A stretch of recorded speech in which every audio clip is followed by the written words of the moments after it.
OBC 요한복음 첫 시간 오신 여러분 다시 한번 주님의 이름으로 환영하고 축복합니다.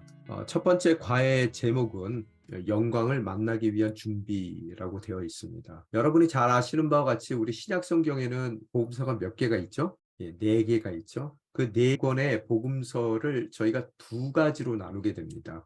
둘로 나누게 되는데 첫 번째 묶음은 공간 복음이라고 얘기를 해요. 그래서 영어에서는 synoptic gospels라고 얘기를 하는데요. 이 공간이라는 의미는 공통적인 관점을 갖고 있다는 의미죠. 그래서 공간 복음에는 마가복음, 마태복음, 또 누가복음이 있습니다. 여러분이 아마 목사님 왜 순서를 갖다가 마태복음, 마가복음, 누가복음으로 하시지 않았습니까? 라고 물으실 수 있어요. 제가 생각하기에 많은 학자들도 동일하게 생각을 하는데요. 네 개의 복음서 중에서 특히 공간 복음서인 이 세 가지 복음서 중에서 마가복음이 제일 먼저 쓰여진 것 같고요. 그 다음에 마태복음, 그 다음에 누가복음이 쓰여진 것 같아요. 그래서 마가복음 하면은 누가 썼어요? 복음서를요? 마가가 썼죠? 이 마가는 누굽니까? 마가가 누구때 예수님에 관해서 복음서를 썼고 성경으로 채택이 됐을까? 왜 베드로 복음은 없는가? 뭐 이렇게 물으시는 분들도 계세요. 근데 이 마가복음이 제일 먼저 쓰여졌는데요. 그 쓰여졌다라고 생각하는 이유 중에 하나가요. 제일 짧아요. 그리고 마가복음의 특징은 예수님의 가르침보다는 액션에 포커스가 맞춰져 있습니다. 그래서 굉장히 이 흐름이 빠릅니다. 그리고 간결하고요. 근데 마가는 누구라고 여러분 알고 계세요? 베드로를 옆에서 돕던 사람입니다. 그리고 성경에도 또 마가에 대해서 언급이 되어 있는데 사도행전에 보면은 누구예요? 바나바의 생질이라고 나오죠. 초대교회에 굉장히 중요한 역할을 담당했던 사람이고요. 또 베드로 옆에서 베드로가 전해주는 예수님에 대해서 소상히 알고 있었던 사람입니다. 그래서 12제자 중에 한 사람은 아니었지만 그는 첫 번째로 마가복음을 쓰게 되고요. 아마 대부분의 이야기는 베드로를 통해서 그가 얻게 됐던 그런 내용들일 것으로 저희들이 생각이 됩니다. 그 다음에 쓰여진 성경이 아마 마태복음일 텐데요.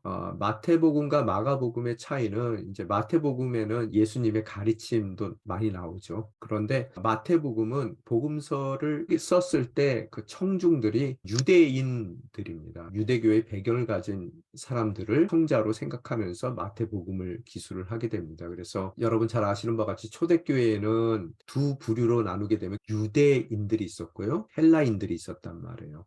근데 그 헬라인들 중에서 핏줄로는 유대인인데 헬라 문화권 가운데서 태어났던 사람들이 있고요. 또 아예 유대인들과 관계없이 그리스 사람, 헬라 사람인 사람들이 있더라는 거예요. 근데 마태복음은 이제 유대인들 또 혹은 최소한 유대 문화에 익숙했던 사람들을 대상으로 해서 쓴 복음서입니다. 그래서 유대인들의 문화적인 부분에 대해서 특별히 언급이 되어 있지 않습니다. 설명해 주지 않아요. 다 알아들을 것을 가정하고 복음서를 써 내려갑니다. 그럼 누가복음은 누가 썼어요? 여기 누가가 썼죠. 누가는 누굽니까? 사도 바울의 주치의죠. 의사죠. 주치의. 그래서 아마 바울을 통해서 또 초대교회에서 많은 리더십들을 만나면서 이 사람은 헬라 사람이죠. 이방인입니다. 그가 들은 모든 이야기들을 예수님에 대한 이야기들을 복음서에 누가복음서에 옮겨 담았을 것입니다. 그런데 잘 아시는 바와 같이 누가가 쓴 또 하나의 성경책이 있죠. 뭡니까? 사도행전. 사도행전이죠. 그죠? 그래서 원래 누가복음과 사도행전은 한 권으로 돼 있습니다. 그래서 아마 추측컨대 사도 바울이 로마에 잡혀갔을 때 그가 공격받던 것 같이 무슨 로마 제국을 전복시키기 위해서 정치적인 그런 왕을 쫓았던 사람이 아니라 그 사도 바울이 쫓았던 왕은 하늘의 왕이라는 거예요. 메시아로서의 그런 예수님이라는 것을 설명해 주기 위해서 그래서 그가 왜 이렇듯 어려운 처지 가운데 몰리게 됐는지를 이 로마의 관원들에게 설명하기 위해서 누가복음과 사도행전을 그가 집필하게 되었다라고 생각하는 많은 학자들이 있습니다. 그래서 누가는 이방인이었고 또 그의 청자들은 그 누가복음을 접하게 될 사람들은 유대인들의 그 문화에 대해서 익숙치 않았던 사람이기 때문에 유대 문화에 대한 설명들이 많이 붙어 있습니다. 그리고 이 세 복음서 중에서 제일 화려하게 쓰여진 글은요, 다 헬라어로 써 있죠. 그리스어로 쓰여져 있는데 가장 문학적인 가치가 있는 책은 사실은 누가복음입니다. 왜? 그가 그리스 사람이기 때문에 자신의 모국어로 썼기 때문에 제일 잘 쓰여진 복음서다라고 생각을 하시면 됩니다. 하여튼 이 세 가지 복음서는 같은 관점 가운데서 예수님의 생애를 그리기 위해서 썼던 것 같고요. 또 마지막으로 네 복음서 중에서 마지막 우리가 읽게 되는 요한복음서는 따로 이 공간복음으로 카운트를 하지 않고요. 요한복음은 별도의 복음서로 우리가 생각을 합니다. 그래서 영어로 하면은 조한하인 리터처라고 얘기하는데 요한이 쓴 문학계 포함이 됩니다. 그래서 요한복음서뿐만 아니라 요한계시록 또 요한 1, 2, 3서를 같은 맥락에서 카테고라이즈 합니다. 그럼 공간복음과 요한복음의 차이가 뭘까라고 생각했을 때요. 물론 요한은 요한이 썼으니까 요한복음이라고 얘기하는데요. 제일 늦게 써진 복음서예요. 또 여러분이 잘 아시는 바와 같이 12제자 중에 유일하게 순교당하지 않고요. 자연사 한 사람이 요한 한 사람입니다. 그래서 그가 나이가 지긋이 들었을 때 아마 주변에 있었던 초대교회 교인들이 요한이 돌아가시기 전에 우리가 예수님에 대해서 좀 그 나름대로 가장 예수님 옆에 있었던 그런 제자로서 이너서클이었으니까요. 예수님에 대해서 좀 그분이 돌아가시기 전에 뭘 좀 남겨줬으면 좋겠다라는 바람 가운데 아마 요한에게 좀 써달라고 그러질 않았겠는가라는 생각이 들고요. 또 요한복음의 특징이 뭐냐면은 그 예수님의 생애를 다른 복음서에서는 그래도 어느 정도 이렇게 시간상으로 시간 순서대로 집필을 했다면은 요한복음은 그렇지는 않습니다. 특별한 목적이 있었고요. 그 목적을 위해서 나중에도 다시 설명하겠지만 자신이 원하는 스토리들만 골라내서 씁니다. 그리고 다른 성경과는 다르게요. 예수님이 이런 말씀을 하셨습니다. 이런 행동을 기적과 이적을 행하셨습니다로 끝나는 게 아니라요. 거기에 대해서 자신이 스스로 자기가 생각하는 것을 주석을 달아놓습니다.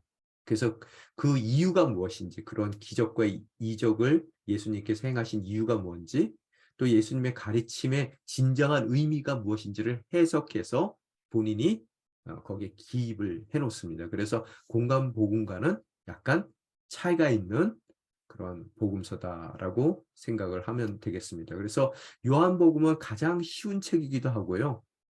보통 우리가 저, 저, 전도할 때 요한복음서를 이제 내밀기도 하거든요. 그래서 가장 쉬운 책이기도 하지만 또한 읽으면 읽을수록 너무 어렵고 깊은 책이구나. 정말로 깊이가 성경책 가운데서 가장 깊은 책이 아마 요한복음서일 수도 있을 것 같아요. 그래서 저희가 요한복음서를 또 한번 같이 여러분과 함께 새로운 각도 가운데 읽어보기를 원합니다. 자, 요한복음서의 저자는 21장 20절에서 24절에 보면은 사랑하시는 제자라고 기록이 되어 있습니다. 참 요한이요, 굉장히 겸손한 사람입니다. 그래서 자기 자신을 표현할 때요, 사도 요한입니다 이렇게 표현하지 않고요, 항상 간접적으로 이렇게 표현을 해요. 그래서 사랑하시는 제자라고 표현을 합니다. 그래서 예수님이 부활하신 날에도 그 빈 무덤의 소식을 듣고 베드로와 요한이 달려가거든요. 근데 베드로보다 요한이 젊어요. 그건 뜀뛰기를 하면 누가 먼저 도착하겠어요? 요한이 먼저 도착했겠죠. 그렇지만 베드로가 먼저 무덤에 들어가 확인하도록 기다려주는 모습을 그립니다. 그런 모습을 봤을 때 요한이 굉장히 겸손한 사람이구나. 남을 배려할 수 있고 자기보다 선배들을 배려하고요. 그래서 자기의 이름을 또 쓴 것을 내세우지 않으려고요. 사랑하는 제자라고 얘기해요. 애제자. 그건 우리는 다 알아요. 그게 누군지요. 그래서 요한이다. 예수님의 애제자 요한이다라는 것을 저자가 요한이라는 걸 알 수 있고요. 요한은 또한 누구예요? 세베대의 아들들로 표현되죠. 세베대 그러면 이 우레의 아들들이란 뜻이에요. 우레. 이 벼락, 벼락, 천둥, 이런 의미거든요. 그래서 세베대의 아들들 그러면 그 아버지가 어떤 성품을 갖고 있었는지 여러분이 추측이 가죠. 오직 그 이름이 세베대는 아닐 것 같아요. 별명일 것 같아요. 그래서 오직 성격이 급해야 우레라는 그런 별명을 가졌을까라는 생각이 들고요. 그래서 그 아들들이 요한만 있는 게 아니죠. 예수님을 쫓았던 제자 중에 첫 번째 순교자였던 야고보, 그 요한의 형일 터인데요. 야고보와 요한이 세베대의 아들들이었었어요. 이 성경에 보게 되면요, 뭐 사복음서를 전체를 다 보게 되면은 방금 말씀드린 대로 그들을 표현했을 때 우리의 아들들이라고 얘기해요. 또 그들 또한 아버지의 성품을 닮아서 굉장히 급했던 것 같아요. 성품이 급했던 것 같고요. 그래서 야고보가 제일 먼저 순교하게 되는 것 같아요. 성경에 보면. 그러고 나서 또한 요한의 모습을 보게 됐을 때 예수 그리스도의 이름으로 기적을 행하는 사람들, 귀신을 쫓던 사람들이 있었어요. 그들에 대해서 불만을 가져요. 그러면서 그들에게 아니 니네들이 누군데 예수의 이름으로 귀신을 쫓느냐? 앞으로는 이런 일 하지 마라. 이렇게 뭐 불만을 표시했거든요. 그래서 예수님께 그들을 고자질하고 예수님께서 말리지 말라라는 그런 충고를 요한에게 해주셨던 바로 그런 인물이었고요. 또 우리가 잘 아는 것 같이 세족식 그 장면 가운데서 어, 이, 이 세베대의 아내, 그죠? 이 요한과 야곱과 요한의 어머니께서 그들의 그 두 아들이 예수님의 나라에가 임했을 때 예수님의 오른쪽 왼쪽에 각각 자신의 아들들이 앉기를 원했던 그런 인물들이고요. 또 사마리아 지역을 방문했을 때 사마리아 사람들이 예수님을 반기지 않는 모습을 바라보며 그들은 유대인들은 사마리아 사람들 굉장히 경멸했죠. 당시에 잘 아시죠? 그래서 그 자신들이 경멸했던 사마리아인들이 오히려 예수님을 거부하고 받아들이지 않는 모습을 보고 화가 나요. 그래서 그들이 뭐라 그래요? 우리가 불을 명하여 하늘로부터 내려 저들을 멸하라 하기를 원하시나이까 예수님께 묻죠. 그러다가 예수님께 혼나기도 하고요. 이렇듯 다듬어지지 않았던 인격이었는데요. 그가 이후에 사도 요한을 우리는 뭐라고 불러요? 사랑의 사도. 그죠? 가장 넘치는 그런 사랑의 특히 사랑의 서신을 썼던 요한 1, 2, 3서를 썼던 그런 사랑의 사도로 변화되는 모습을 우리들은 바라볼 수 있게 되더라는 거예요. 그래서 요한 복음에서도 사랑이라는 단어가요. 51번 사용됩니다. 근데 비교해 볼 때요. 마태복음에서는 12번밖에 사용 안 됐고요. 사랑이라는 단어가. 또 마가복음에서는 7번, 누가복음에서는 16번 사용됩니다.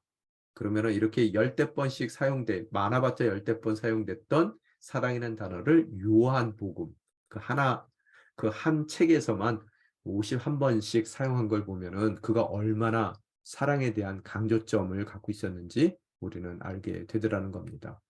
아까 처음에 말씀드린 것 같이 기록 연대는요, 1세기 말이에요. 1세기 말에 그가 정말 죽음을 앞두고 굉장히 나이가 많이 들었을 때 당시에 에베소 지역, 그 지금 터키 지역이죠. 에베소 지역에 목회를 하고 있었습니다. 담임 목회를 하고 있었는데 그때 목회를 하며 복음서 중에서 가장 마지막으로 집필된 책이 복음서, 사복음서 중에서 제일 마지막 책이 바로 요한 복음이다.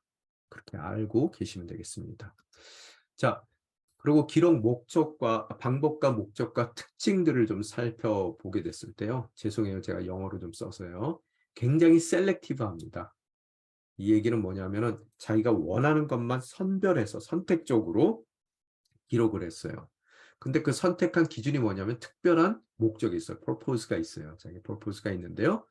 그 특징들을 봤을 때 다른 복음서에서 이미 언급되었던 내용들을 중복하지 않아요. 그 내용들, 중복되는 내용들은 생략하는 경우가 많습니다. 대신 요한 복음에만 기록이 되어 있는 사건들이 있어요. 그죠?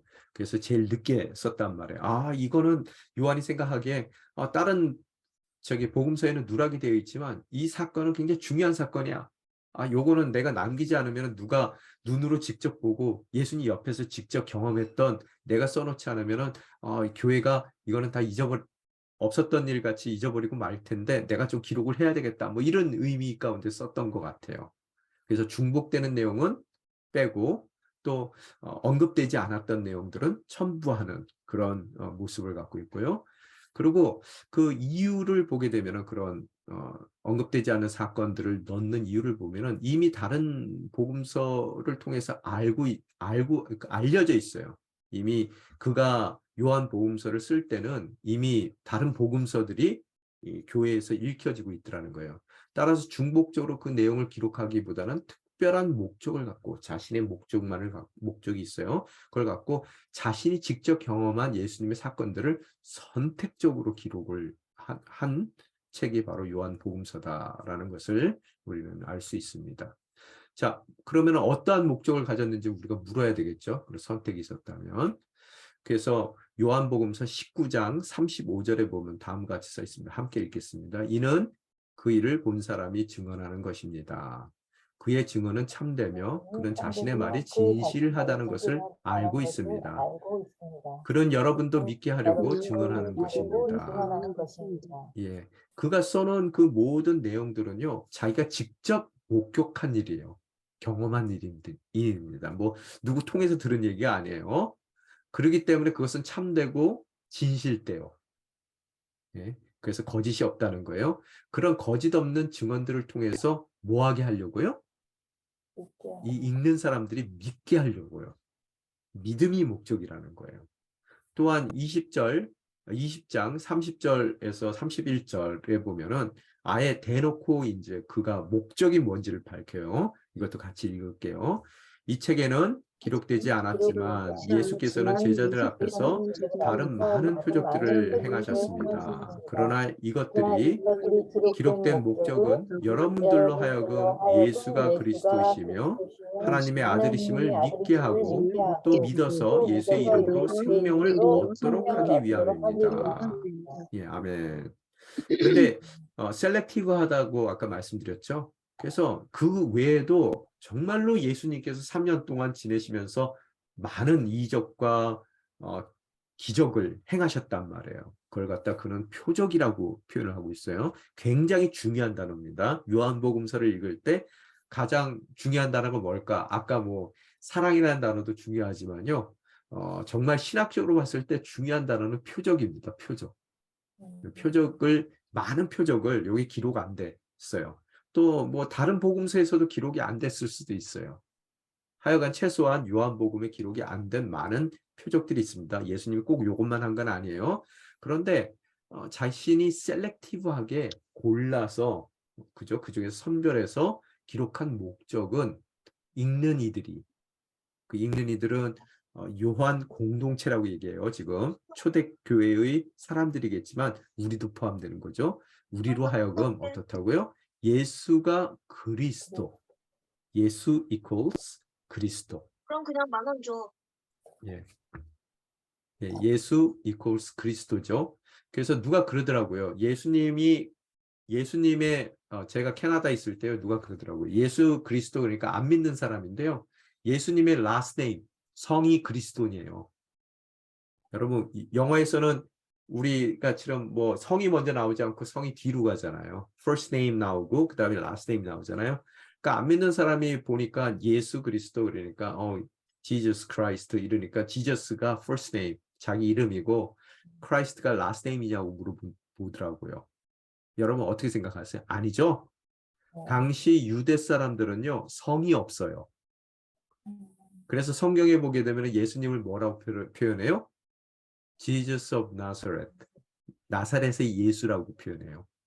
그래서요. 그래서 나사렛의 동네의 예수라는 거예요. 성이 없기 때문에. 왜? 예수라는 이름이 꽤 흔했던 이름이거든요. 당시에. 그 예수라는 이름이 예수스라는 그 그리스 말로 예수스라는 말에서 우리가 예수라는 이름을 갖고 왔는데요. 그게 히브리식으로 발음하면 뭐예요? 여호수아, 조슈아가 히브리식 발음입니다. 그래서 굉장히 흔했던 이름이고요. 근데 이제 뭐 다른 동네에도 예루살렘의 예수도 있고요. 다른 데서도 예수라는 이름을 가진 사람들이 많을 터인데 이제 우리 예수 그리스도는 나사렛의 예수란 말이에요. 그래서요. 그 다른 예수들과 차별화하기 위해서 유대 사람들이 서로를 그렇게 불렀어요. 뭐 만약에 뭐 김철수라는 이름이 있다면은 굉장히 흔한 이름이잖아요. 그러면은 그 김철수라는 이름이 다른 뭐 서초동 김철수와 구별하기 위해서 뭐 금호동 김철수 이런 식으로 나누듯이 이제 그렇게 하는데 근데 왜 우리가 예수 그리스도라고 항상 이름을 붙여요? 그게 우리의 신앙 간증의 신앙 고백의 가장 중심에 있는 거죠. 우리는 말할 때마다 예수님 부를 때마다 뭐라고요? 그분은 그리스도라는 거예요. 나사렛의 바로 그 예수가 우리의 구원자이신 바로 그리스도라는 것을 신앙 고백하는 거예요. 그래서 기록 목적은 예수가 그리스도이고 또 그 예수가 그리스도일 뿐만 아니라 동시에 뭐라고요? 그리스도이기 위해서는 하나님의 아들이세요. 아들. 그죠? 삼위일체의 두 번째 위격이라는 얘기죠. 그죠?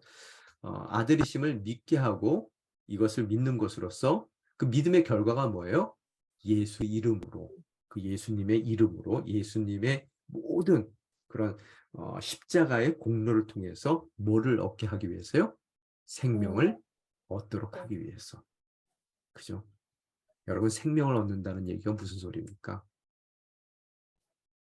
죽어서 다시 부활해서 영원한 삶을 산다는 것뿐만 아니라 오늘 이 순간 우리가 예수가 그리스도라는 것을 믿게 되면 우리가 예수 이름으로 얻게 되는 것은 사는 것 같이 사는 삶일 줄 믿습니다.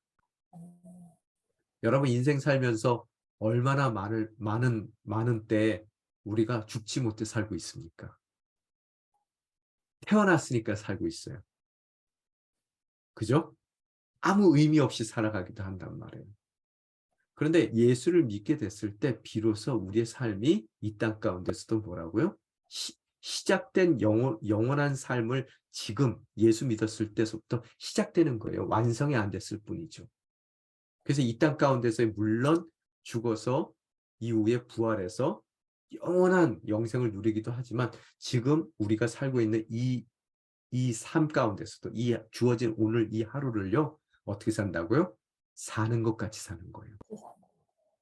그래서 어제보다 오늘 예수를 좀 더 하루 더 믿었기 때문에요. 더 사는 것 같이 사는 삶이 되는 거고요. 또 내일은 오늘보다 더 나은 삶을 살게 되는 거고요. 또 우리가 매일매일 새로운 하루를 시작할 때요. 지금까지 살아온 날들 중에서 가장 최고의 날을 살게 되는 거예요. 아멘입니까? 예, 바로 그것이 예수를 믿고 우리가 얻게 되는 생명이라는 거예요. 그 생명을 경험한 요한이 어떻다고요? 사랑이 많은 분이세요. 이건 나만 이렇게 살아야지 뭐 이런 게 아니에요. 사랑이 많기 때문에 나누고 싶은 거예요. 그래서 노년의 나이 가운데 죽음을 앞두고 정말 모든 이들에게 생명을 그들에게 허락해 주기 위해서 나눠주기 위해서 어떻다고요? 예수가 그리스도라는 것을 그들이 믿게 하기 위해서 모두가 믿게 하기 위해서 정말로 기도하는 마음으로 예수님의 모든 행적 가운데 특별히 선택해요. 선별해서 기록을 한 것이 바로 뭐다? 요한 복음이다. 그거 읽어야 되겠어요? 안 읽어야 되겠어요? 당연히 읽어야 되죠. 그죠? 예. 그래서 요한복음이 가치가 있는 겁니다. 자, 특징 중에 하나가요. 그런 그리스도라는 말이 anointed one이라는 뜻이거든요. 기름 부은 자라는 뜻이에요. 그건 헬라어입니다. 그리스어예요. 지금은 많은 경우에 영어가 국제적인 언어죠. 그죠? 어딜 가나 뭐 영어 하면은 다 통한단 말이에요. 당시에는 뭐가 국제어였었어요? 헬라어가 그리스어가 국제 언어였었어요. 알렉산더 대왕이 뭐 온 세계를 다 정복해버리죠. 그래서 그 이후로 모든 나라들이 정복지들이 다 그리스어를 사용하게끔 됐단 말이에요.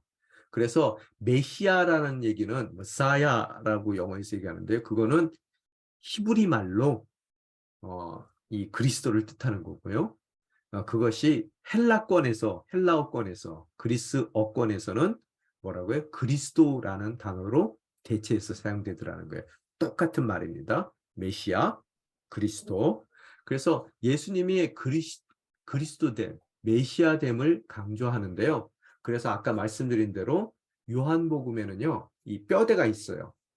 우리가 척추가 있듯이 딱 뼈대가 있는데 그 뼈대가 뭐냐면 7가지 표적이에요. 표적. 이 표적이라는 말이 중요하다라고 그랬어요. 신학적으로요. 그래서 이 표적이라는 단어가 요게 이게 그리스 말입니다. 히람 말입니다. 여러분 이렇게 생겼어요. 영어하고 좀 다르게 생겼어요. 그래서 요거를 어떻게 읽냐면은 세메이온이라고 읽어요. 세메이온. 표적이라는 단어 자체가요. 바로 이 단어에서 뭐 영어랑 독일어 뭐 이런 불란서 말 이런 말들이 다 어디서 왔어요? 서양 사람들 언어가요. 다 그리스 말에서 나오죠. 그죠? 그래서 이 세메이온이라는 단어에서 영어의 사인이라는 말이 나와요. 사인. 이렇게 사인이 뭐예요, 여러분? 교통 표지판이라든지 뭐 이렇게 뭔가 이게 뭐라고 알려주는 그런 사인이죠, 그죠? 그래서 이 7가지 표적은 교통 표지판처럼 예수 그리스도가 메시아라는 것을 가리킨다는 거예요. 이렇게. 그래서 7가지 표적을 얘기하는데 그 7가지 표적을 쫓아서 여러분이 읽게 되면은 요한복음을 쭉 읽게 되는 거예요. 근데 요한복음의 첫 번째 기적이고 이적인 동시에 그러기 때문에 사인, 예수님이 그리스도라는 그런 사인의 역할을 한 것이 가나의 혼인잔치에서 예수님께서 어떻게 해요? 마리아 어머니가 야, 저기 포도주 떨어졌다. 아들한테. 어떻게 할 거냐? 그랬더니 이게 아직까지 때가 아니거든요. 근데 어머니 말을 듣고 나서 이제 정말로 그 표적 가운데서 가장 서론적인 표적인 이 항아리에 담은 물이 포도주로 변화되고 그 포도주는 어떤 포도주예요? 너무나 사람들이 놀랄 만큼 진귀한 포도주예요. 자, 왜 이런 얘기를 해요?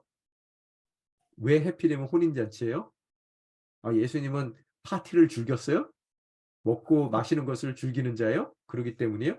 아니죠.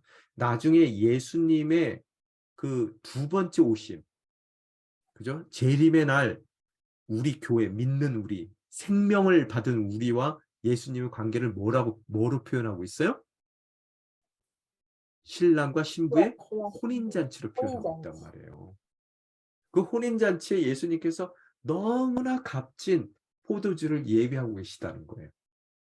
자, 그런 복선들을 깔아주는 거예요. 그래서 혼인잔치에서 물을 포도주로 만드시는 사건. 그죠? 그 포도주도 그냥 포도주가 아니라 너무너무 아주 귀한 포도주를 만들어 주신단 말이에요. 그리고 왕의 신하의 아들을 치유하세요. 그죠? 또 베데스다 연못에 있었던 환자를 치유하는 일이 있었고요. 또 오병이어의 기적이 있죠.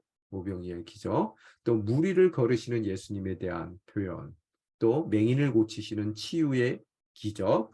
또 죽은 나사로를 다시 살리시는 놀라운 기적까지 7가지 표적을 쭉 하고 펼쳐놓으세요.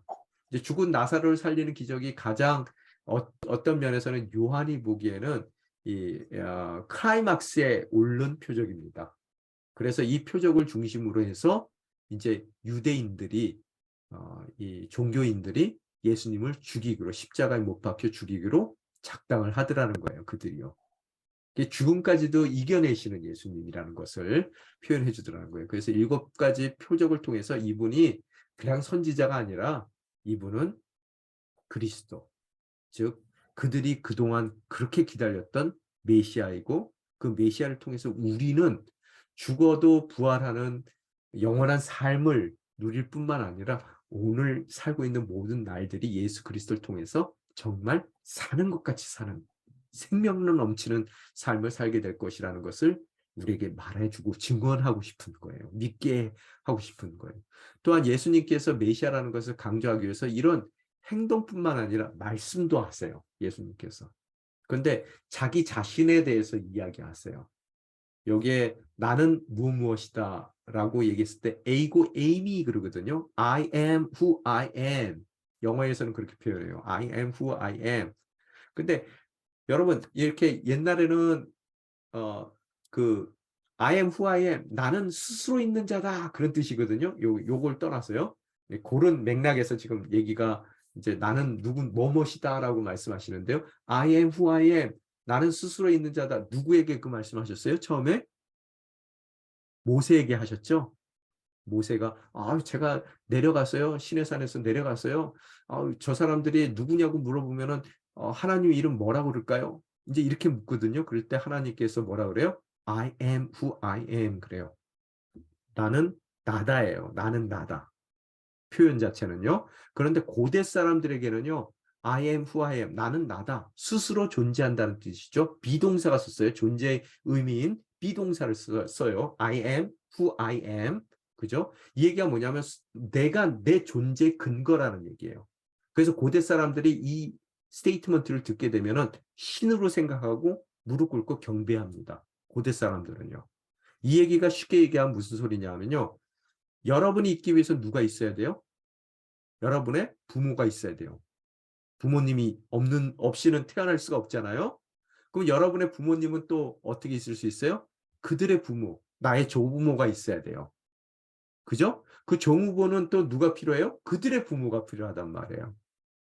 그럼 쭉 올라가다 보면 누가 있어요? 아담이 있어요. 하와가 있고요. 그러면 아담과 하와는 누가 만들었어요? 조물주가 만든 거예요. 하나님이 만든 거예요. 그래서 쭉 올라가다 보면은 어떻다고요? 하나님께 가 있어요. 근데 하나님은 그러면 어떻게 존재해요? 그분은 스스로 존재하시는 분이에요. 모든 존재의 시작이란 말이에요. 그래서 그것은 시적인 개념입니다. 그런 I am who I am 하시는 분이 뭐라고요? 나는 하고 시작해요. I am. 그죠? 이해가 되셨어요? 그래서 그분이 뭐냐면 나는 생명의 떡이다. 그죠? 모든 배고픔. 이제는 내 삶 가운데 허기졌던 그런 내 삶. 여러분 이거 꼭 먹는 것뿐만 아니라 무슨 소리예요? 우리가 인생 가운데서 뭘 자꾸 허기져서 담아요. 채워집니까? 세상에 돈을 다 채워넣어도 허기져요. 그죠? 세상의 모든 명예를 다 집어채워도 우리 삶 가운데 채워도 우리 허기진단 말이에요. 생명의 떡은 뭐예요? 정말로 우리의 삶을 꽉 들어차게 채워주는 거예요. 우리 본질을요. 자, 기대가 되십니까? 정말로 믿으세요? 예. 그리고 이거 생명의 떡이다. 그러고 그래도 내가 돈 더 많이 벌어야지. 내가 그래도 높은 자리에 올라가야 되지. 뭐 이런 생각하세요? 정말로 정말로 여러분의 그 모든 허기진 인생의 의미를 가득 채워주실 수 있는 분은 누구라고요? 예수 그리스도이실 줄 믿습니다. 믿어야 돼요. 예수님만이 나의 생명의 떡이에요. 이제 배고프지 않아요. 그분 한 분만으로 좋게요. 그죠? 또 예수님이 세상의 빛이 돼요. 우리는 앞을 못 봅니다. 알질 못해요. 내일을 알아요? 몰라요. 내일 일 아십니까? 뭐 알면 점쟁이가 됐겠죠? 점쟁이들도 다 알아요? 아니죠? 여러분 왜 그래요? 우리 인생이 깜깜하기 때문이에요. 나의 꿈이 뭔지도 안 보이고요. 내일 일도 안 보이고요. 내가 나갈 바를 내가 도무지 보지 못하고 있단 말이에요. 그런데 내 인생 가운데 빛을 환하게 켜주세요. 빛으로 내 삶 가운데 오신 분이시라는 거예요. 누가요? I am who I am 하셨던 분이요. 그죠? 그래서 이제는 미래가 보여요. 미래 보이십니까? 보여야죠. 여러분과 저의 삶은 어떤 삶이에요? 자녀된 삶이에요. 해피엔딩이에요. 우리는요. 이 땅 가운데 삶이. 믿습니까? 제가 늘 모든 분들에게 드리는 말씀이요. 하나님은 언약의 하나님이시거든요. 그 하나님은 우리의 삶 가운데 주신 자녀됨의 그런 모든 언약을 반드시 이루고야 마시는 분이 있어요. 해피엔딩이에요. 그래서 제가 늘 모든 분들에게 드리는 말씀 중에 하나가요. 세상의 역사관은요. 믿음을 역사관으로 봤을 때 세상의 역사관은요. 어제를 통해 오늘을 바라보고 오늘을 통해 미래를 예측해 나가요. 뒤에서 오늘에서 앞을 내다보거든요. 그게 역사관이거든요. 세상의 역사관. 우리 기독교의 역사관은요. 미래에 완성될 그날을 통해 언약의 성취의 날을 통해 예수님께서 재림하셔서 새하늘과 새 땅, 새 예루살렘이 우리 삶 가운데 임하는 그런 영원한 삶을 허락하시는 그날을 통해서 오늘을 바라보는 거예요. 해피엔딩의 날을 통해 오늘을 바라본단 말이에요. 제가 그래서 만날 때마다 말씀드리는 것이 신데렐라 그 애들 동화 있잖아요. 여러분, 신데렐라가 지금 막 이렇게 방바닥도 닦고 설거지하고 막 구박 듣고 있어요. 근데 새어머니랑 그 언니들은 지금 춤추러 놀러 가요. 왕궁에요. 그런데 조금 있으면은 신데렐라가 자기가 그런 그 슬픈 모습으로 있는 것을 보고 요정이 마음이 동해요. 그래서 그 요정이 신데렐라에게 호박으로 마차를 만들어주고 또 쥐 잡아다가 마부 만들어주고 또 이왕이면은 놀게 해주면 오버나잇 밤새도록 놀게 해주면 좋잖아요. 근데 뭘 12시까지 딱 제약을 걸어요.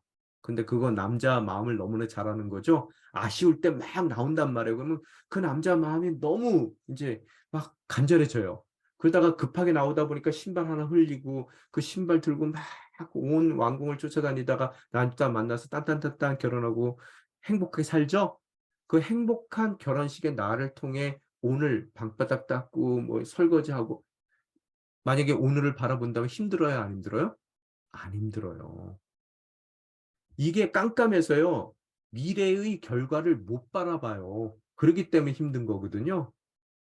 그 오늘 예수 그리스도가 우리 세상 가운데 우리 삶 가운데 빛으로 오셨다는 얘기는요. 깜깜해서 못 봤던 것들, 특별히 우리 인생 가운데 주님께서 허락하실 언약의 성취의 날, 그 모든 해피엔딩의 순간을 우리가 못 보기 때문에 어려운 거거든요. 근데 그것을 다 바라볼 수 있다면, 그날을 통해서 오늘 바라볼 수 있다면 우리는 그 빛 가운데서 모든 것을 바라보기에 하나도 힘들지 않다는 거예요.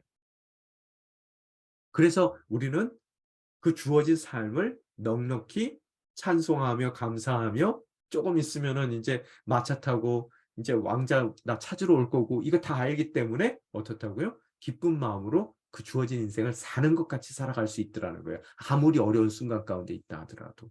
그게 세상의 빛이에요. 그죠?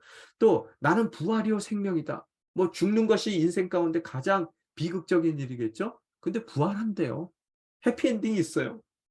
그렇기 때문에 우리에게 주어진 그 생명이 있기 때문에 우리가 죽는 그 순간도 괜찮아요. 조금 있으면은 눈 탁 뜨면은 새하늘과 새 땅이 내 삶 가운데 이미 있을 거라는 거예요. 믿으세요? 그 제가 이렇게 목사하면서 임종 지켜보잖아요. 어떤 분들은 오히려 이 남은 가족들 위로하세요. 그러면서 웃으면서 활짝 웃으면서 돌아가시는 분들도 계세요. 그게 너무 부럽더라고요. 왜요? 해피엔딩을 알아요. 부활이요 생명이다. 반전의 역사. 그죠? 죽어도 살리는 역사. 오늘 지금 그런 역사로 내 인생을 붙들어 준단 말이에요. 시험에 자녀가 떨어졌어요. 떨어졌지만 그것보다 더 멋진 하나님의 그 놀라운 보다는 선을 이루시는 반전의 능력으로 나의 삶 가운데 함께 해주시겠다는 약속이 바로 예수 그리스도란 말이에요. 사업에 실패했어요. 그렇지만 그 실패된 사업 때문에 더 멋진 주님의 꿈의 무대에 주인공으로 세워주시는 분이 바로 누구세요? 예수 그리스도라는 거예요. 그래서 그분은 부활이요, 반전의 능력의 주인공이요, 뭐라고요? 우리 인생 가운데 생명, 정말로 어떠한 상황 가운데서도 충만한 삶, 사는 것 같이 사는 삶, 그런 삶을 주시는 분이라는 것을 우리 깨닫게 되더라는 거예요. 또 우리 교회 모토죠. 나는 길. 길은 뭐예요? 방법이죠. 방법. 사는 방법이요. The way 하면은 영어로는 방법이라는 뜻도 돼요. 내 삶의 방법이에요. 예수 그리스도가. 그죠? 또 진리. 그죠? 내 삶 가운데 정말로 내가 붙들고 가야 되는 내 삶의 기준이고 원칙이에요. 그래서 우린 성경 말씀을 뭐라 그래요? 라틴 말로 캐논이라고 그러거든요. 대포라는 뜻이 아니라요. 삶의 잣대라는 뜻입니다. 내 삶의 원칙이라는 뜻이고요. 세상 사람들은 옳은 것, 그른 것으로 선택하지 않아요. 인생의 선택 가운데서. 늘 이득이 되는지 손해가 되는지가 그 사람들의 기준이에요. 우리 기준은 뭐예요? 하나님의 말씀에 합당한지 아닌지, 옳은지 그른지예요. 그죠? 세상은 어떻게 살아요? 아무리 그것이 옳지 않는 일이라 하더라도 이득이 되면 해요. 또 아무리 그것이 옳은 일이라 하더라도 나한테 손해가 되면 안 해요. 세상은요. 그래서 어떻다고요? 그들은 이 빛을 못 보고요. 또 인생 가운데 생명의 떡인 만족을 못 느끼고 사는 거예요. 그런데 그분은 나의 삶의 방법이에요. 길이에요. 또 그분이 주신 모든 말씀이 내 삶 가운데 원칙이고 나의 삶의 잣대거든요. 그대로 살았을 때 뭐라고요? 그분은 나의 생명이세요. 생명. 사는 것 같이 산단 말이에요. 믿으세요? 정말로 믿으세요? 예, 여러분 저 올인 하셔야 됩니다. 예. 그래서 그분이 길이고 나의 삶의 잣대인 기준이 된다면은 나의 삶의 방법이고 나의 삶의 기준이 된다면 나는 주어진 삶을 사는 것 같이 살게 될 거예요. 그죠? 또 그분은 참 포도나무예요. 그죠?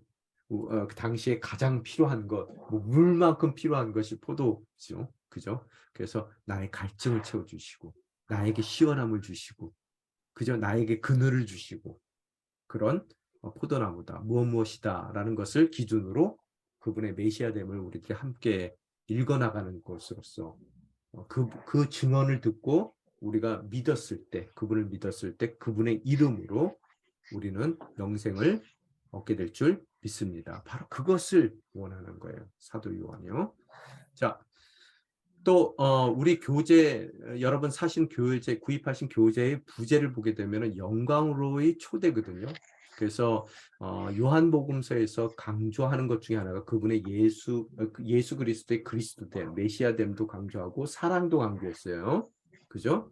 그래서 그것을 메시아됨을 강조하기 위해서 I am who I am, 그죠? I am 무엇이다, 나는 무엇이다라고도 말씀하셨죠. 7가지 표적도 사인도 우리에게 보여주셨는데 또 강조하는 것이 영광입니다. 영광을 강조하는데 이 공간복음에 보면은 영광이라는 단어가 총 37에 나온대요. 교재에 의하면. 그런데 공간복음은 3개라 그랬죠. 마태복음, 마가복음, 마태복음, 그다음에 누가복음 총 3개에 37에 나오는데요. 세 복음서에. 요한복음 하나에만 영광이라는 단어가 몇 번 나온다고요? 36번 나와요. 그럼 얼마나 그게 중요한지를 알고 있단 말이에요. 그러면 이제 물으셔야 돼요. 그러면 하나님의 영광, 예수 그리스도의 영광이 도대체 뭘까? 여러분이 이제 우리 요한복음을 읽으면서 그분께 영광 돌리고 싶어.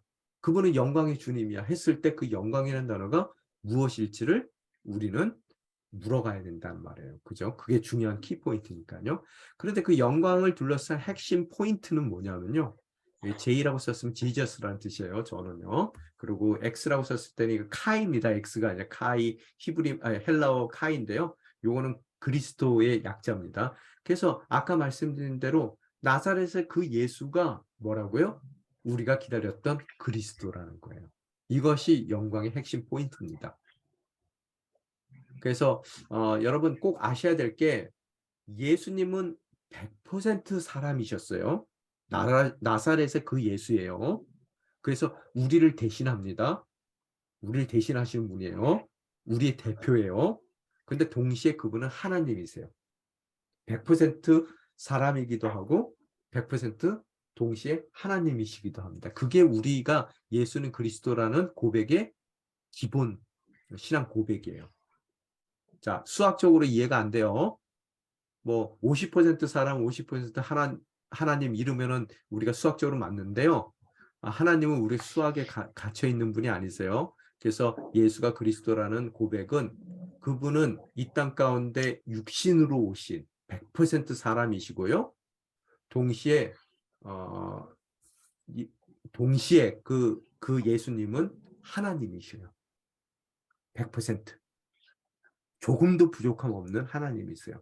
그것이 우리의 신앙 고백입니다. 그게 바로 영광이에요.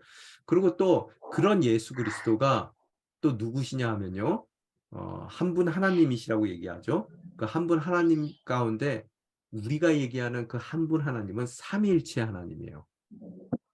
여러분 잘 아시는 바와 같이 하나님을 우리만 믿는 건 아니죠. 누가 또 믿어요? 유대교가 하나님을 믿어요. 야훼 하나님이요. 또 누가 믿어요?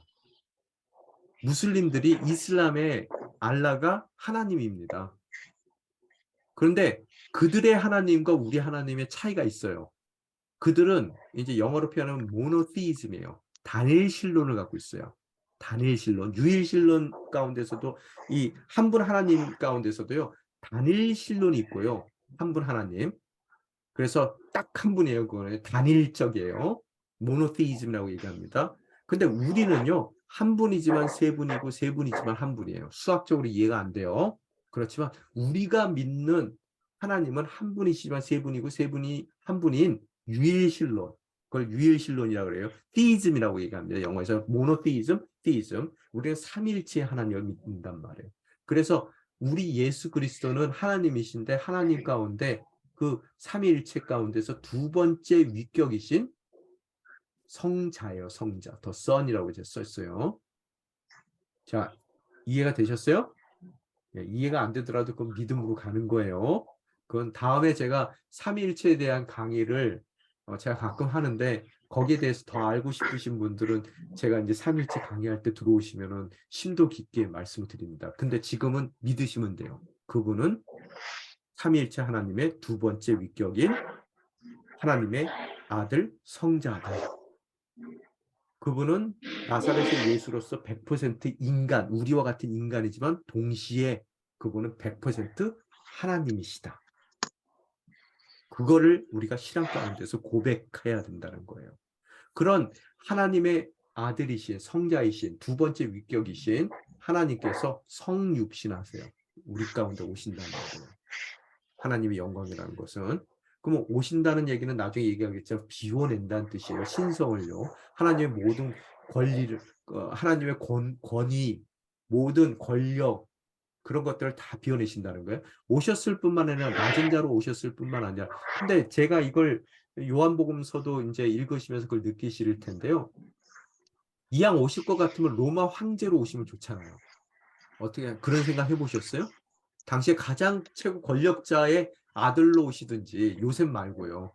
목수 요셉 말고 그 시골 동네에 가난한 요셉의 아들 말고요.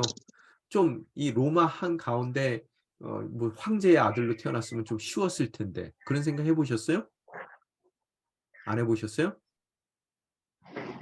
왜 높으신 하나님이 왜 갈릴리 그 촌동네요? 완전히 거기는 깡촌이거든요. 거기에 요셉이라는 목수의 아들이에요. 왜 그랬을까? 여러분이 그걸 물으셔야 된다는 거예요. 그게 왜 이렇게 낮은 자로 오셨을까? 지금 같으면은 무슨 뭐 바리새인 됐으면은 뭐 목회라도 하는 사람이에요. 이건 뭐 시골 깡촌에서 어떤 그 우리 그 학자들 그려놓은 그림 보면은 예수님 여러분 사진 보셨어요? 스위디시 예수님이 아니죠. 백인의 뭐 이렇게 파란 눈 가진 멋진 그런 요정과 같은 예수님 아니에요. 그 당시에 갈릴리 동네에서 태어났으면 어떻게 생겼을지 이렇게 대부분의 그 두상들 해가지고 그려놓은 그 사진 보셨어요? 정말로 정말로 이게 우리가 메시아라고 생각할 수 있는 외모가 아니세요. 그럴 확률이 많아요. 그런 낮은 자의 모습, 그것도 정규 교육을 제대로 받아서 뭔가 크레덴셜이 있는 것도 아니고 그런 모습으로 오셨을까? 낮은 자의 모습으로 오셨을까? 물으셔야 돼요. 왜 그래요? 여러분 높은 사람을 오면은 만날 수 있는 사람들이 한정돼요.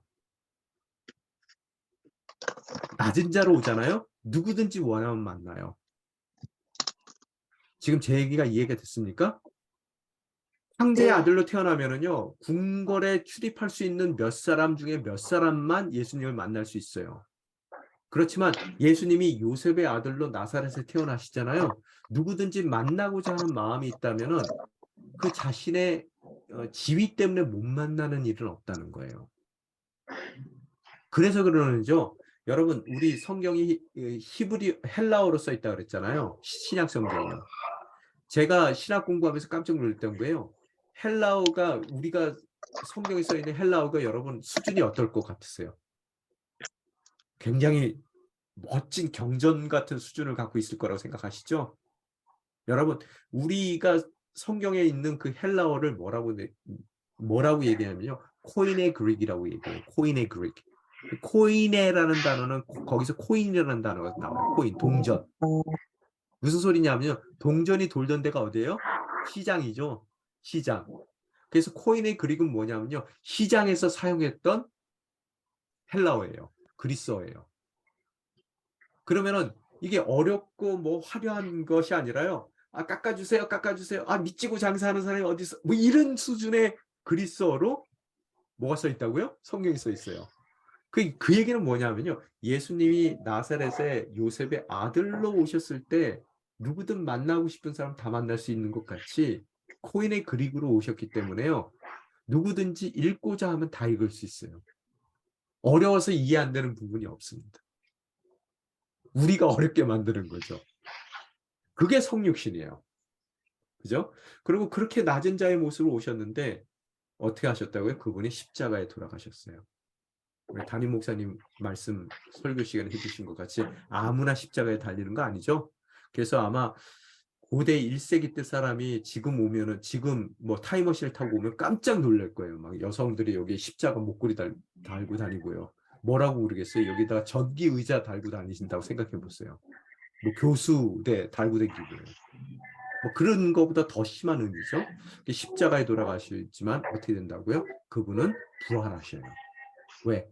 우리에게 부활하실 것을 말씀하셨어요. 그 부활에 사람이신 100% 사람이신 예수 그리스도께서 첫 열매가 되셨어요. 그분이 부활하셨다면 우리도 어떻게 돼요? 틀림없이 부활한다 안 한다? 한다. 됐습니까? 그 부활이고요. 그 다음에 이 땅 가운데 있는 게 아니라 지금 어디 가겠어요? 승천하셨어요. 그 모습으로 다시 오실 거예요. 지금 하나님 우편 앉아 계시고요. 우리를 위해 눈물을 흘리시고요. 또 우리를 위해서 기도해 주시고요.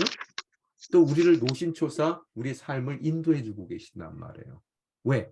인간의 대표예요. 우리의 연약함을 아시는 분이세요. 또 그분께서 가신 것 같이 승천하신 것 같이 이제 오시는 페루시아라고 저희들이 얘기하는데 신학에서는요. 재림하실 거예요. 그날은 에스카톤이라고 하는데 종말이죠. 종말은 끝이 아니에요. 뭡니까? 새로운 시작이에요. 새하늘과 새 땅, 새 예루살렘. 원래 하나님께서 의도했던 바로 우리의 모습으로 살아가는 영원한 날들이 기다리고 있어요. 그죠? 그 날의 시작이에요. 그 날을 바라보고 있단 말이에요, 우리는요. 그래서 그 날을 통해서 오늘을 바라보는 것이 성도의 역사관이라고 말씀드렸어요. 그죠? 그래서 이 십자가 특별히 중심되는 클라이막스, 그런 예수님의 영광, 지금 영광에 대해서 쭉 말씀드렸는데요. 그 영광의 클라이막스가 되는 십자가를 뭔가 죄인이 돼서 뭐 끌려가서 할 수 없어 십자가를 지신 하나님이 아니라 특히 요한복음에서는 그 십자가를 왕 중의 왕이신 예수 그리스도의 대관식으로 표현하고 있어요. 우리가 나중에 그걸 읽을 거예요. 대관식. 뭐 영국 여왕 뭐 이렇게 뭐 영국 왕 대관식 하는 거 보셨죠? 그런 것 같이 멋진 대관식으로 예수님께서 자진해서 선택해서요. 누가 지게끔 한 게 아니라 자기 스스로 지시는 거고요. 또 나중에 보게 되면 이 편말이 붙죠? 그죠? 왕의 유대인의 왕이라고 편말이 붙어요. 근데 그게 헬라어 국제적인 언어죠. 그다음에 뭐로 붙어요? 예, 히브리어로 다 붙인 다음에 국제적으로 이제 선포하는 거예요. 정말 왕이심을요.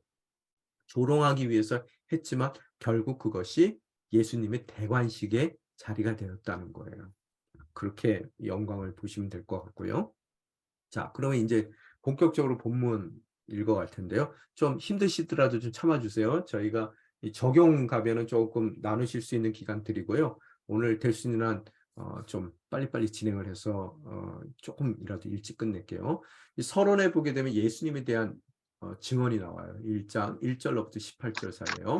자, 1장 1절로부터 3절 사이에 예수님의 증언에 예수님이 누군지에 대한 증언이 나오는데 1절에서 3절까지는 창조주로서의 예수님에 대한 표현이 있습니다. 같이 한 목소리 읽겠습니다. 시작. 태초에 말씀이 계셨습니다. 그 말씀은 하나님과 함께 계셨고 그 말씀은 주의 하나님이셨습니다. 말씀이 계셨습니다. 그분은 태초에 하나님과 함께 하나님과 계셨습니다. 함께 모든 계셨습니다. 것이 모든 그분을 통해 것이 지음받았으며 그분을 그분 통해 없이 된 지음받았으며 것은 아무것도 그분 없이는 아무것도 없었습니다. 없었습니다. 예, 여기서 보면 태초에 하고 시작하죠. 어디서 읽어봤어요? 창세기죠. 자, 요한복음은 신약 성경의 창세기입니다. 그런 의도를 갖고 쓴 거예요. 그래서 태초라는 얘기는 뭐예요? 아무것도 이 세상 가운데 없었을 때. 그때 말씀이 계셨대요.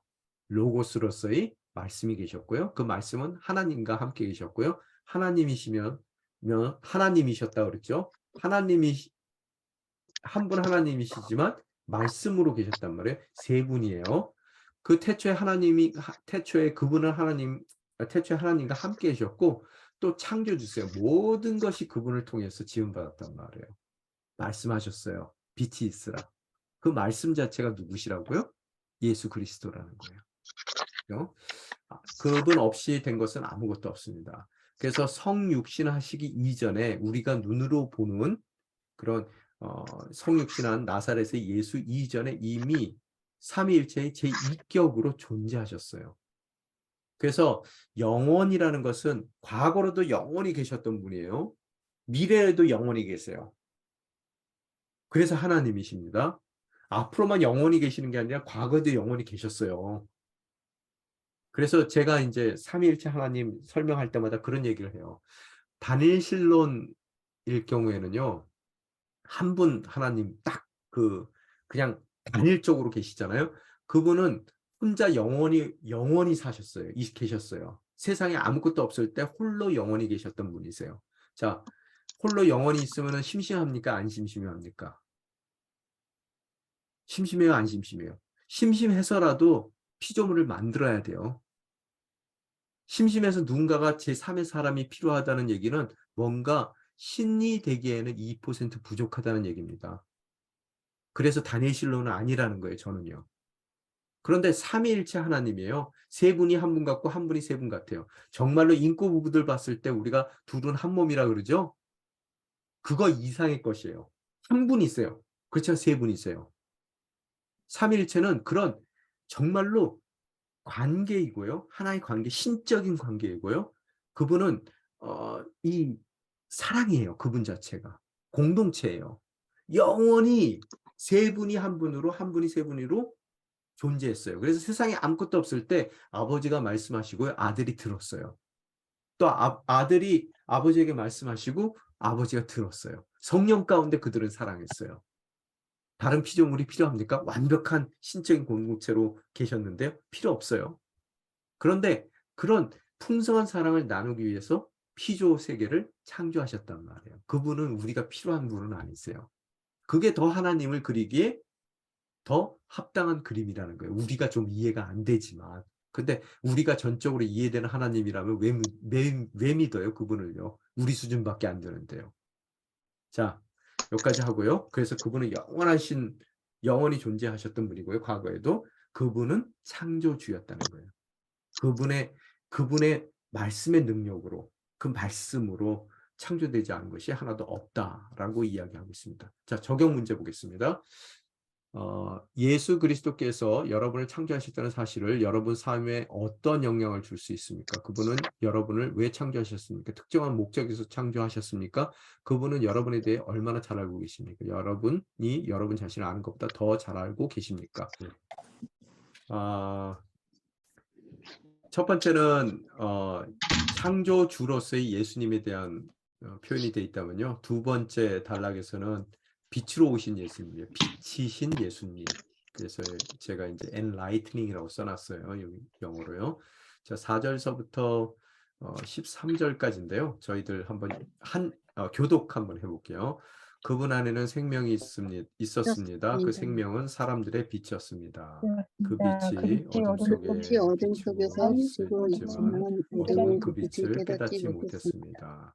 하나님께서 보내신 사람이 있었습니다. 그 이름은 요한이었습니다. 요한은 그 빛에 관한 증거로운 증인이었는데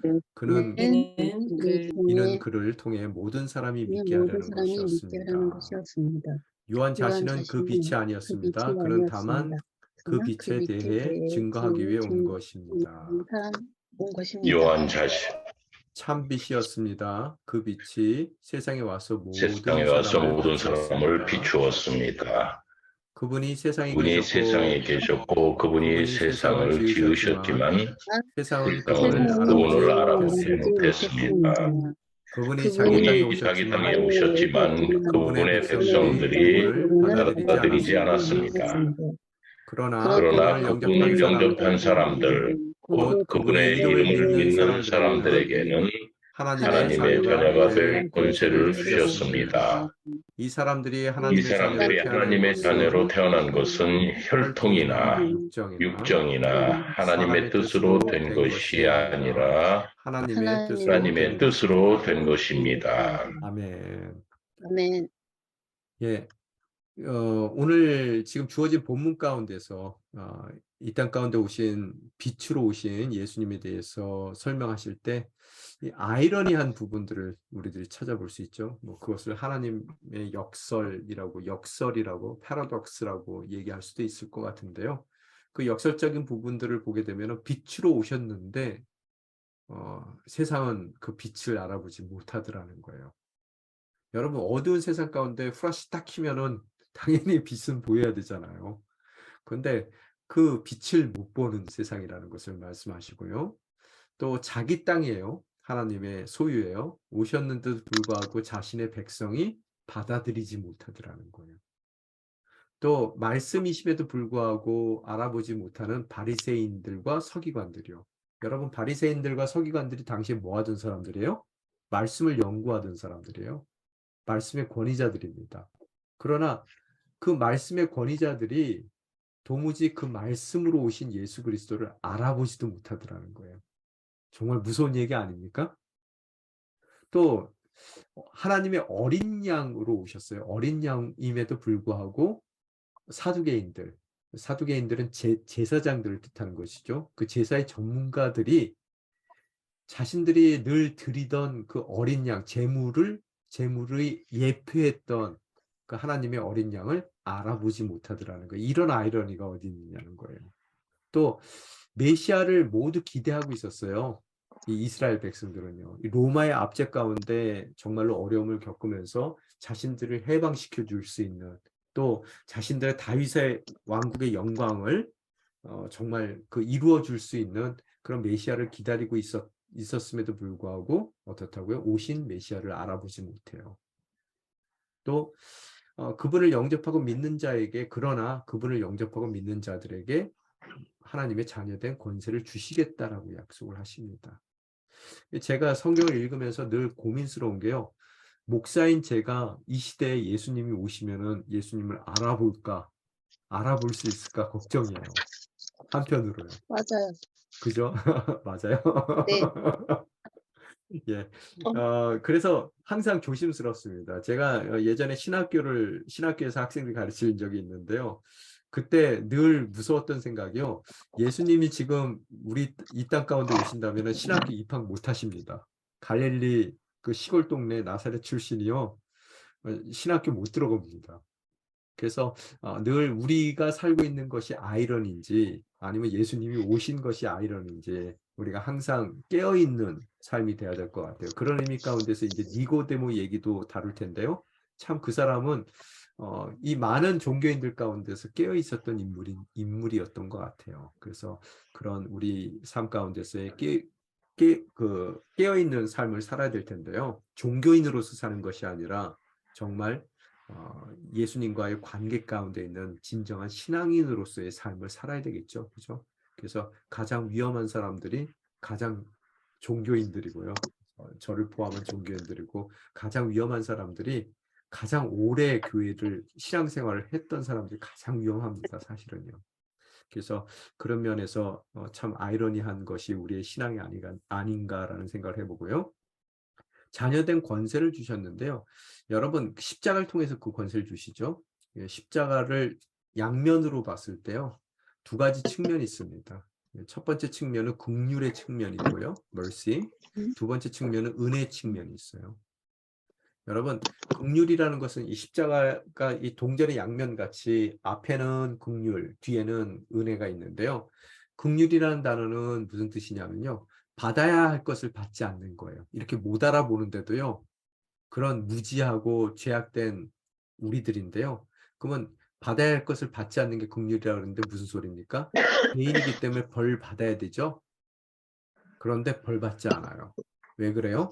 예수 그리스도의 십자가에서 예수님께서 벌을 대신 받아 주셨기 때문에 우리는 벌 받지 않습니다. 그게 십자가의 긍휼이에요. 받아야 될 것을 받지 않는 것. 그 은혜는 뭐예요? 반대의 개념으로 받아야 할 것을, 아니, 받지 못할 것을 받는 거예요. 자, 앞에 긍휼이 받아야 할 것을 받지 않는 것이고요. 뒤에 은혜는 우리가 받지 못할 것을 받는 거예요. 죄인이기 때문에 하나님의 자녀됨, 또 영원한 삶, 영생, 그 자녀된 권세를 받을 수 있어요? 못 받아요? 못 받아요. 그렇지만 예수님의 보혈을 통해서 우리가 말끔히 씻어졌기 때문에 이제는 주님께서 우리에게 받지 못할 하나님의 자녀된 권세를 우리에게 주시더라는 거예요. 그게 은혜예요.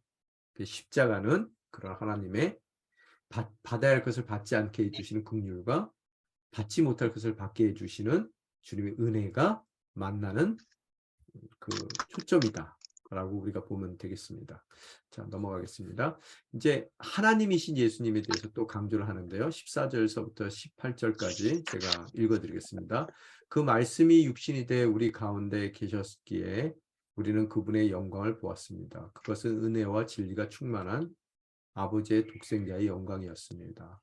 요한은 그분에 대해 증거에 외쳤습니다. 내가 전에 내 뒤에 오시는 그분이 나보다 앞선 것은 나보다 먼저 계셨기 때문이다 라고 말했는데 그분이 바로 이분이다. 그분의 충만함으로부터 우리 모두는 분에 넘치는 은혜를 받았습니다. 율법은 모세를 통해 주셨지만 은혜와 진리는 예수 그리스도를 통해 왔습니다. 지금까지 아무도 하나님을 본 사람이 없었습니다. 그러나 아버지 품에 계시는 독생자께서는 하나님을 알려주셨습니다. 아멘. 여기 요한은 세례 요한을 뜻하는 거죠. 그죠? 자, 오늘 말씀이 육신이 되었다라고 말씀하시는데요. 그 의미는요. 빌립보서 2장에 보게 되면요. 6절서부터 11절까지의 말씀을 초대교회에서는 키노시스라고 부릅니다. 키노시스. 이것도 히란 말인데요. 뜻이 뭐냐면 비움의 신비라는 뜻이에요. 비움의 신비. 그래서 빌립보서 아마 2장의 요 내용이 초대교회에서 찬송가의 가사였던 것 같아요. 그래서 사도 바울이 써서 찬송가가 됐는지 아니면 찬송가인데 사도 바울이 여기다 옮겨놨는지는 모르겠는데요. 예수님의 그 성육신에 대해서 사도 바울이 그렇게 아주 그 명백하게 표현한 것이 그렇게 많지가 않습니다. 근데 빌립보서 2장에 그게 표현이 돼 있어요. 그래서 그걸 키노시스라고 저희들이 이제 교회 전통적으로 부르는데요. 거기 6절서부터 11절까지 말씀이 육신이 된다는 그 의미를 사도 바울의 표현을 통해서 여러분에게 말씀드리면요. 그분은 본래 하나님의 본체이셨으나 하나님과 동등됨을 기득권으로 여기지 않으시고 오히려 자신을 비워 종의 형체를 가져 사람의 모양이 되셨습니다. 그리고 그분은 자신을 낮춰 죽기까지 순종하셨으니 곧 십자가에 달려 죽으신 것입니다. 그러므로 하나님께서는 그를 지극히 높여 모든 이름 위에 뛰어난 이름을 주셨습니다. 이는 하늘과 땅과 땅 아래에 있는 모든 사람들이 예수의 이름 앞에 무릎을 꿇게 하시고 모든 입으로 예수 그리스도를 주라 시인하게 하셔서 하나님 아버지께 영광을 돌리게 하시라는 것입니다. 아멘. 이해가 되셨죠? 하나님이셨어요. 그래서 하나님으로서의 모든 권리가 있지만 그 권리를 비워내셨단 말이에요. 그래서 키노시스예요. 그죠? 근데 그냥 아까 말씀드린 대로 그러면 뭐 로마 황제로 오시든지 뭐 하시면 되는데 자신을 비웠는데 그렇게 비워내셨는데요. 모든 권리를 비워내셨는데 뭐의 형체로 왔다고요? 종의 형체로 가장 낮은 자의 모습으로 오셨어요. 인간의 모습으로 오셔도요. 그래서 오신 것만 낮춰진 게 아니라 죽는 모습도 가장 낮은 자의 모습으로 죽으십니다. 왜 그래요? 아버지께서 그걸 원하셨기 때문에. 그죠? 그래서 그것이 곧 뭐라고요? 십자가에 달려 죽으셨다는 거예요. 근데 여기서 이제 제가 한 가지 더 첨언을 좀 하게 되면은요. 저는 어렸을 때 이제 제가 4대째 예수를 믿거든요. 저는요. 교회를 한 번도 떠나본 적이 없는데요. 어렸을 때 이제 초등학교 다닐 때 제가 교회 다니면서 질문을 했어요. 그 질문이 뭐냐면 그 사랑의 아버지라면서 그 아버지 참 이상하다. 왜 십자가를 질 일이 있으면은 아버지가 직접 지시지 왜 애매하게 애꿎은 아들을 지게 하셨을까? 이제 그 질문을 했어요. 뭐 우리 부모들도 어때요? 여러분 자녀가 있으면 십자가 처형 엄청난 일이거든요. 십자가 처형이라면. 그러면 그 일을 할 때 내가 대신 질 수 있으면 저희 중에서 자녀 위해서 대신 죽을 수 있느냐 했을 때 있다 그러면은 아유, 내가 좀 생각 좀 해보고 결정하겠습니다. 할 사람 하나도 없단 말이에요. 죽는단 말이에요. 그죠? 그러면은 아버지가 사랑의 아버지라면은 인간의 아버지, 이 사람의 아버지들도 그렇게 하는데 하나님 아버지가 아들을 애매하게 십자가에 달게 하시는가? 그래놓고 사랑이라 그러신다. 이상하다 생각했거든요. 언제 깨달았냐 하면요. 제 자식 나 보니까 알겠더라고요. 이 땅 가운데 제 목숨이 제일 중요했는데요. 어느 순간서부터 제 목숨보다 중요한 목숨이 하나 더 있더라고요. 누구 목숨이에요? 자식 목숨이에요. 그죠? 하나님께서 아버지가 아니라요. 자신이 아니라 자기 아버지 본인이 아니라 아들을 십자가를 지시게 하셨다는 얘기는 뭐냐면요. 아버지 자신보다 우리가 더 소중하다는 얘기예요. 우리를 자기 자신보다 더 사랑하신다는 얘기예요. 여러분 바로 이게 복음입니다. 사랑해서 못해줄 것이 없으세요. 근데 오늘 나에게 재정적인 어려움을 주세요. 사랑 가운데 그렇게 하시는 거예요. 우리는 그게 믿고 싶지 않지만요. 그죠? 오늘 그런 모습, 십자가에 달려 죽으신 모습을 통해서 우리가 그걸 깨달아야 돼요. 그런데 또 십자가에 달려 죽으라 그러니까 또 아들은 죽어요. 순종의 예를 보여주세요. 본을 보여주세요. 우리 삶 가운데서도 그런 순종의 본을 순종을 요구하시거든요. 예수님처럼 해야 된다는 거예요. 근데 우리가 예수님처럼 순종할 때 어떻게 한다고요? 하나님께서 그를 지극히 높여 모든 이름 위에 뛰어난 이름을 주신 것 같이 우리도 모든 이름보다 더 높아질 거예요. 순종하면요. 그죠?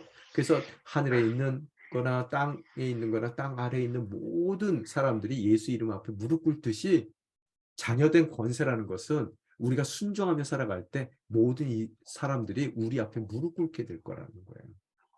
그래서 모든 입으로 예수를 그리스도로 시인하게 하셔서 하나님 아버지께 영광 돌리게 하시려는 것입니다. 바로 이것이 말씀이 육신이 된다는 의미일 줄 믿습니다. 그래서 예수님께서 이 땅 가운데 오신 두 번째 아담이에요. 사도 바울이 얘기한 것 같이요. 그래서 우리의 대표입니다. 하나님이시지만 우리의 대표예요. 그래서 우리가 원죄하면 좀 억울하잖아요. 그때 뭐 우리 선악과 땅 먹을 때 우리 있지도 않았는데 아담이 죄 짓는 바람에 우리도 죄인이 됐잖아요. 그런 것 같이럼요. 십자가 달리실 때 우리 없었거든요. 거기에요. 근데 두 번째 아담을 오셔서 십자가를 달리시는 그 순간 우리는 두 번째 아담을 통해서 다시 원래 하나님이 의도했던 자리로 회복되는 거예요. 그래서 두 번째 아담입니다. 우리의 대표예요.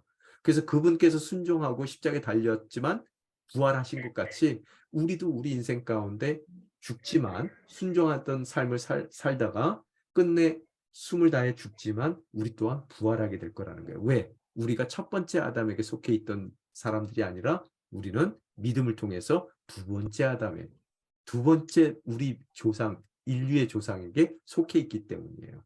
그러면 그렇다면 율법의 역할은 뭘까? 아까 율법에 대해서 얘기했는데요. 율법 지키는 것으로 우리가 구원받습니까? 하나님의 자녀가 돼요? 아니에요. 왜? 율법 못 지킵니다. 다. 그죠? 100가지면 100가지 저희가 그중에서 하나만 못 지켜도 다 범법자가 돼버리는 거예요. 그럼 율법 왜 줬어요? 그만큼 안 된다는 것을 보여주기 위한 것이고요. 얼마나 삐뚤어졌는지를 보여주는 거고요. 얼마나 죄됐는지를 밝히 알게 해주는 것이 율법의 역할이에요. 용학 선생입니다. 그래서 내가 의롭지 않다는 것을 보여주기 위해서요. 율법을 주셨어요. 그래서 율법 지키려고 노력하다 보니까 돼야 안 돼요? 안 돼요. 된 척을 하는 거죠. 자, 교회는 그래서 여러분 뭐 내가 신성한 척, 내가 거룩한 척 하는 곳이 아니에요. 다 죄인이에요. 그죠? 그렇지만 은혜를 입은 죄인들이에요. 받지 못할 것을 받은 죄인들이란 말이에요. 그래서 그것이 너무나 감격스러워요. 그래서 어떻게 하든 하나님 보시기에 합당한 자녀된 모습을 갖고자 정말로 간절한 마음으로 주님을 바라보는 사람들이에요. 그죠? 그래서 율법의 역할은 내가 얼마나 죄인이고 스스로 할 수 없다는 것을 깨닫게 해주는 것이 율법이다. 율법 없이는 은혜도 없어요. 그래서요. 왜? 잘난 줄 알거든요. 근데 율법을 한번 경험해 보면은 야, 이건 난 다 틀렸구나 생각하거든요. 그럴 때 자격 없는 우리들에게 받지 못할 것을 허락해 주신단 말이에요. 그죠? 그래서 그게 율법의 역할이었다. 자, 이제 요것만 하고 우리 끝낼 텐데요. 벌써 그러다 보니까 40분 됐는데요. 자, 요거는 그냥 제가 말씀으로만 나눌게요. 여러분 시간 될 때 한번 고민해 보시고요. 말씀이 육신이 되었다는 것이 여러분 자신에게 어떤 의미가 있습니까? 아까 비움에 대해서 얘기했어요. 여러분 비우고 여러분 전 재산 여러분 속색이는 사람 위해서 내놓고 싶으세요? 자식들에겐 줄 수 있지만 만약에 여러분 속색이는 사람이 있어요. 여러분 직장에서 여러분 괴롭히는 사람이 있어요. 그 사람 위해서 여러분 전 재산 내놓을 수 있으세요? 여러분의 자식을 내놓을 수 있어요? 우리 재산도 못 내놓고요. 하물며 우리 목숨, 우리 자식들 목숨 못 내놔요. 그죠? 그래서 하나님께서 육신이 되어 이 땅 가운데 모든 것을 비워두고 십자가까지 지셨다는 얘기는 제가 영어로 써서 죄송해요. 그 의미는 뭐냐면요. There is nothing we could do to make God love us less예요. 무슨 소리예요? 우리가 무슨 짓을 하더라도요. 예수 안에 있다면요. 하나님으로 하여금 우리를 덜 사랑하게 만들 수 있는 길은 없다는 거예요. 예수 안에만 있다면요. 우리는 잘한 사람만 사랑하고 내 마음에 드는 사람 사랑하지만요. 우리는 예수 안에 있는 것만으로요. 하나님, 우리가 뭘 하든 간에 하나님으로 하여금 우리를 덜 사랑하게 할 수는 없어요. 그만큼 십자가, 예수 그리스도가 우리 인생 가운데 엄청난 능력입니다. 또 두 번째, 적용 보면 예수님은 하나님을 통해 여러분은 하나님을 통해 예수님을 통해 하나님의 어떤 부분에 대해서 알게 됐습니까? 십자가라는 것은요. 누군가가 값을 치러야 되죠. 하나님은 공의의 하나님이에요. 그래서 반드시 그 대가를 치르게 하십니다. 근데 그 대가가 죽음이에요. 죽음이라는 것은 뭐예요? 하나님 아버지와 영원한 단절입니다. 예수님께서 십자가에 달리실 때 어떻게 하세요? 엘리 엘리 라막사막다니 주여 왜 나를 버리시나이까. 이게 그냥 하는 소리가 아니라 정말로 아버지께서 아들에게 등을 돌리는 거예요. 단절입니다. 그걸 우리가 경험해야 되거든요. 경험했을 법이거든요. 여러분 3살짜리 아장아장 걷는 아기가요. 부모 이렇게 같이 나갔다가 막 앞에서 앞장서서 막 걸어가는데 부모가 싹 숨어버리고 애를 버리고 가버려요. 그 애가 뒤돌았을 때 어떤 느낌이에요? 바로 그 십자가에서 고백했던 느낌이에요. 십자가에 달린 육신적인 고통도 고통이지만 더 아픈 것은요. 아버지가 아들에게 등을 돌리는 거예요. 오늘 그런 모든 이들의 그 죄의 결과를 십자가에서 담당하셔야만 한다는 거예요. 왜? 공의 때문에. 누군가에게 시킬 수 없으니까 하나님이 직접 담당하신 공의가 있고요. 왜 그러셨어요? 사랑하기 때문에. 그죠? 그래서 공의와 사랑이 늘 하나님은 같이 갑니다. 우리가 보통 신앙생활 하다 보면요. 그래요. 하나님은 사랑이다 그러고 무조건 덮으라 그래요. 여러분, 자녀 특별히 교육할 때요. 중요한 것은 하나님은 사랑의 하나님이고 동시에 공의의 하나님이세요. 이 얘기가 무슨 소리냐면요. 사랑 없는 공의는 맹목입니다. 맹목. 공의 없는 사랑은 폭력이에요. 다시 말씀드립니다. 이걸 너무 기독교인들이 모르고 사는데요. 기독교에서 얘기하는 하나님은 공의의 하나님과 동시에 사랑의 하나님이에요. 이 얘기는 뭐냐면요. 사랑 없는 공의는 폭력이에요. 그냥 공의만 앞세우면요. 또한 이 공의 없는 사랑은요. 사랑이 아니라 맹목입니다. 맹목. 하나님은 십자가에서 보여주신 것 같이 공의의 하나님이시며 사랑의 하나님이세요. 결코 폭력적이신 분도 아니고 맹목적인 분도 아니에요. 그러면 그걸 닮은 자녀잖아요. 그분의 자녀. 저와 여러분의 삶 가운데서 서로를 바라볼 때, 특히 우리 자녀들을 양육할 때, 또 서로를 바라봤을 때 무조건 사랑으로 덮는 게 아니라요. 공의에 또 사랑의 모습을 우리 또한 갖춰야 될 줄 믿습니다. 그럼으로써 폭력적이지 않고요. 또 맹목적이지 않는 진정한 공의와 사랑을 함께 가져가는 멋진 믿음의 부모가 되시기를 주님의 이름으로 축원합니다. 자, 여기까지 저희들이 하고요. 기도하고 마치도록 하겠습니다. 아버지 하나님 감사합니다. 오늘 첫 시간 함께 했습니다. 오늘 주님께서 이미 창조 전에 계셨던 하나님이시라는 것, 창조주시라는 것, 또 빛으로 어두운 우리 삶 가운데 찾아와 주신 주님, 그 찾아오는 주님의 방법이 모든 것을 비워내는 그런 비움의 신비를 통해 우리를 찾아와 주신 주님의 사랑을 다시 한번 경험합니다. 또 십자가에서 우리가 지불해야 될 죄인으로서의 죄값을 주님께서 다 치러 주시는 것으로서 그 십자가를 통해서 주님의 긍휼과 은혜를 깨닫습니다. 저희들 당연히 받아야 될 죄값을 받지 않는 긍휼의 대상이 되었고, 또 십자가를 통해서 죄인이기에 결코 받을 수 없는 주님의 자녀의 권세를 받았습니다. 주님, 우리 삶 가운데 허락하신 긍휼과 은혜를 저희들 감격 가운데 다시 한번 바라보며 서로를 대할 때 그 긍휼과 은혜로 서로를 대할 수 있는 아름다운 주님의 자녀의 공동체가 될 수 있게 도와주시옵소서. 또 우리 자녀들을 특별히 대할 때 때로는 저희들 맹목적일 때가 있습니다. 때로는 폭력적일 때가 있습니다. 주님 공의와 사랑을 함께 이루어 나가는 것으로서 주님의 자녀답게 폭력적인 것도 아니고 또 맹목적이도 않은 정말 주님의 사랑과 공의를 잘 자녀들에게 심어주고 그 자녀들을 주님 보시기에 합당한 자로 양육할 수 있는 아름다운 믿음의 부모가 될 수 있게 도와주시옵소서. 이 모든 말씀 우리 주 예수 그리스도 이름으로 기도드리옵나이다. 아멘.